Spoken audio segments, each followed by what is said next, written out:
Hello and welcome to my Bitcoin for Beginners tutorial. Now in this video tutorial I'm going to cover what Bitcoin is, how to mine it, and some tips and tricks that you can use to make more money mining Bitcoin.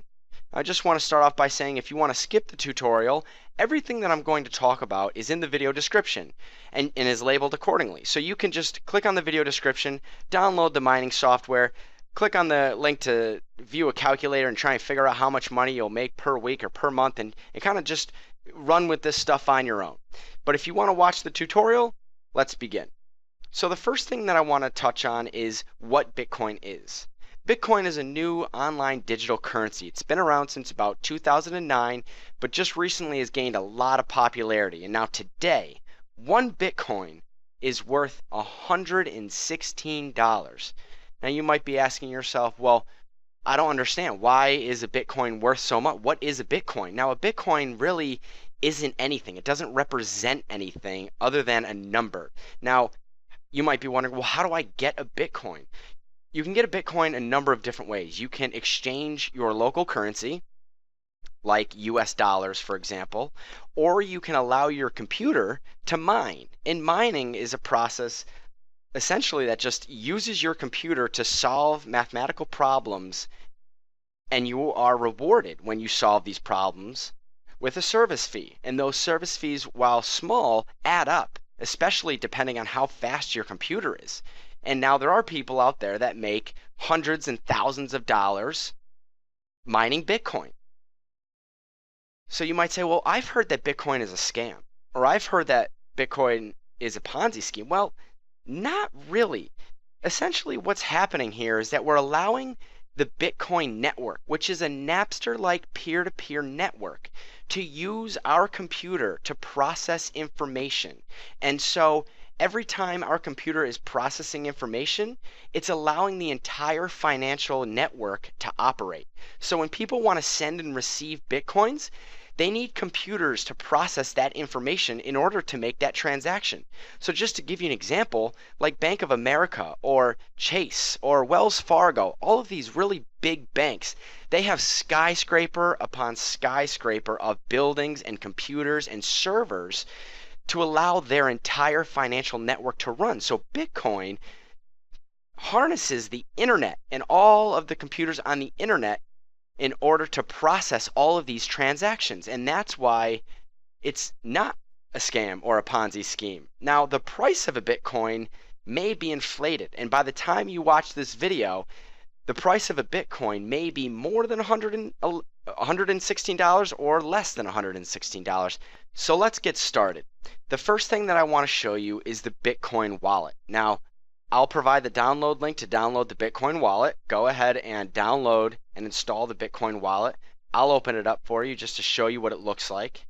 It's already running, and here it is. It's a very, very simple program. It doesn't do much. Here's my overview. You can see I've received 3 transactions recently. And so once you download the Bitcoin wallet and run it, it will attempt to sync with the entire network, and you'll see a little progress bar down here at the bottom, and it will begin to sync. Now go ahead, leave it alone, let it sync. There's nothing that we're going to do with this right now, but we need it for later in the video tutorial.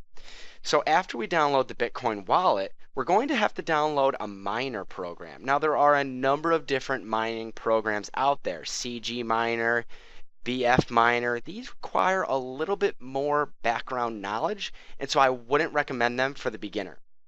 So go ahead and download GUI Miner. You can find the download link in this video's description. Once you download GUI Miner, run the miner, and you will see something similar to this screen. Now you probably won't have all of these tabs, but all we need to do is click on File, New Miner, Open CL Miner, and we're going to give this new miner a name. So you can name this whatever you'd like. I'll call this Test Miner for Beginners. Great.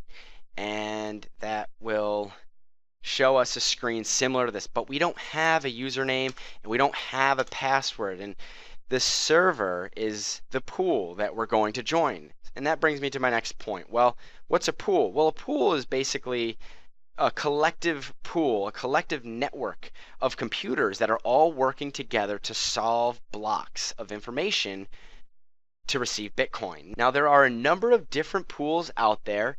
This is a really good chart of the pools that are currently available. BTC Guild is the largest pool, followed by, I believe, Bitminter and 50BTC, which are looks like they're equal at 16%. I'm going to show you Slush's pool, and the reason why I'm going to show you Slush's pool is because I've had really good success with Slush's pool. I've tried Elugis, which just wasn't working out for me. I wasn't really making much progress. BTC Guild, for some reason, I was making zero progress. I'm not sure if I had everything set up correctly. Bitminter is pretty popular. DeepBit is popular, but I'm going to show you Slush Pool. So the first thing that we need to do now is join a pool. So to join Slush Pool, we're going to type in this website here, mining.bitcoin.cz, and that'll bring you to just Slush's Pool's main website. We can click here to sign up. It's totally free. All you need is an email. You create a password. Once you create an account, you'll be brought to a screen right here. Now you can see here, Bitcoin address. That is something that we're going to get from our wallet. So let's go back to our Bitcoin wallet and let's go click on receive coins, and we're going to click on new address, and we're going to give that new address a label. So I'll give that, let's see, Slush Pool for beginners address.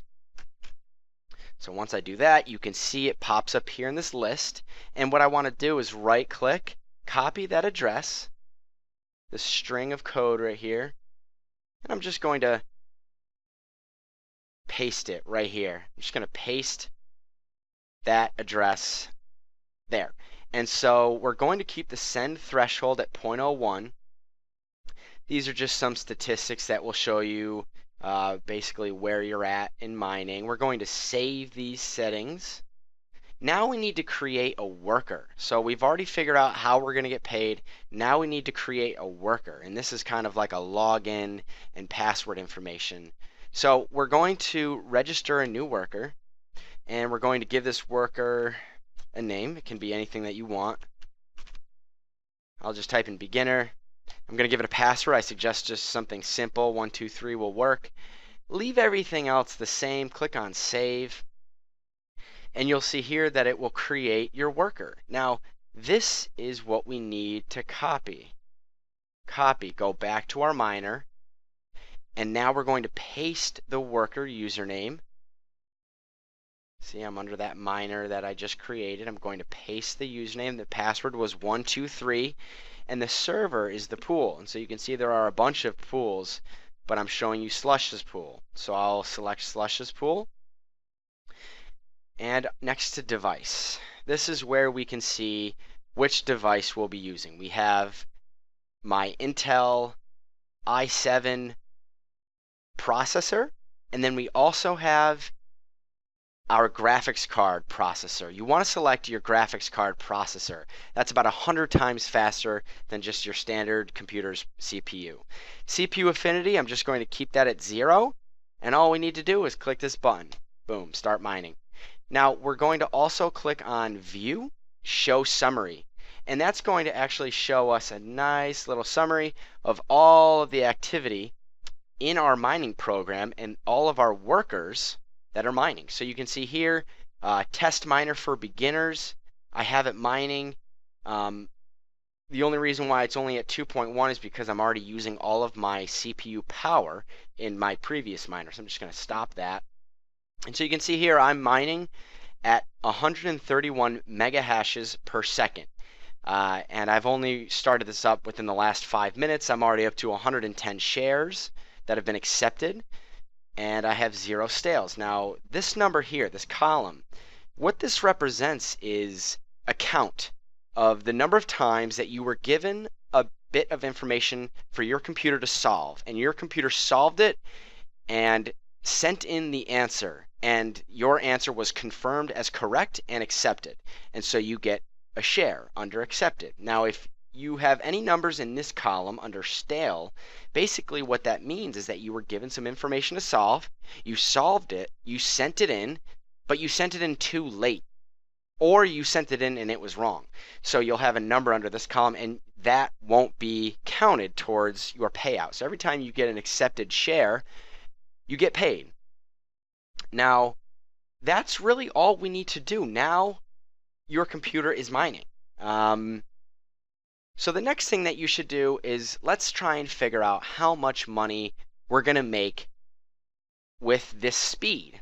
And so how we do that is we use a calculator, a Bitcoin mining calculator. So I'm going to take this number here, 130 mega hashes per second, and I'm going to go to this Bitcoin calculator that I found that I like. That's great. So I'm also going to include this link in the video description. Go ahead and click on it. And this is a Bitcoin mining calculator. It's great. So we can enter in our mega hashes per second, which is 130.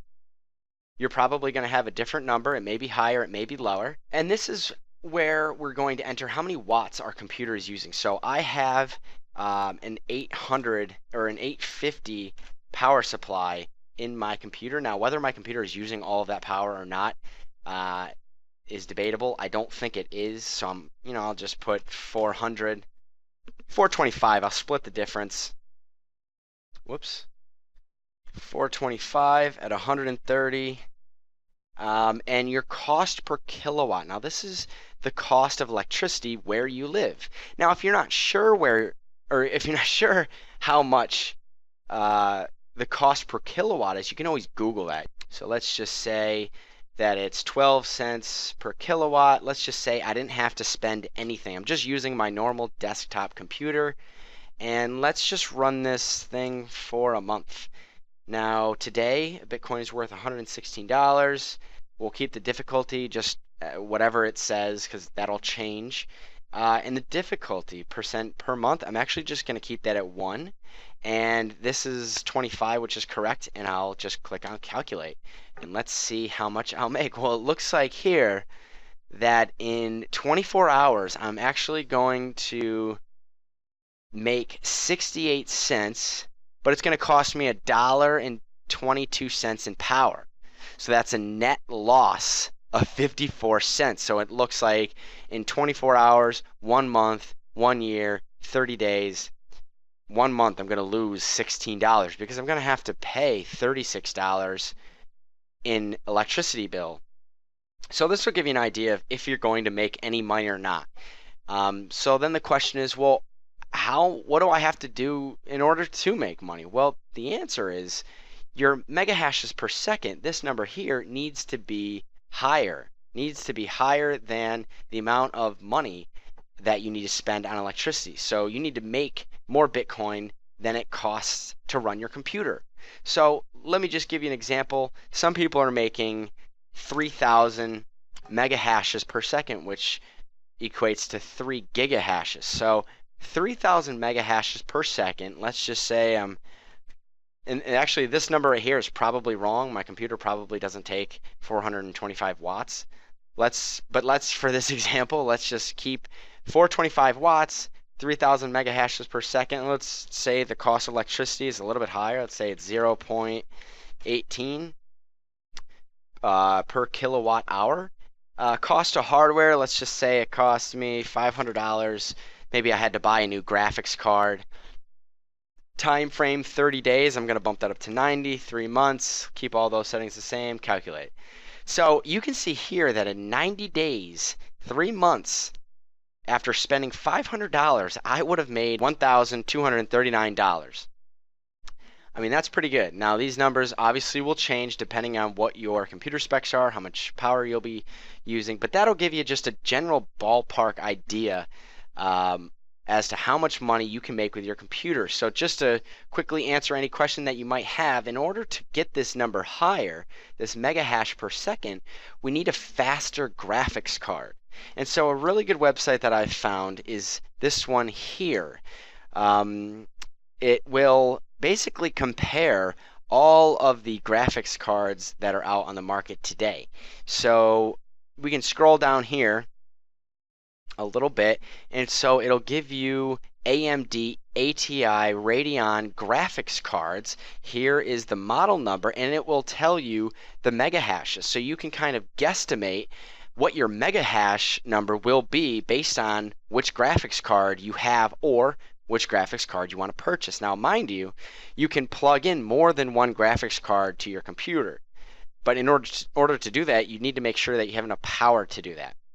So let's just say you had two 5970s running at 704 mega hashes per second times 2, that's 1408. So we could go back to the calculator. We could put in 1408, just keep that at 425. This is just all guessing right here. I don't know what your numbers will be, but you can see here that in 1 year, 1,000, 494 in 1 month, or I'm sorry, 90 days. So these are just some resources for you to check out and kind of experiment with.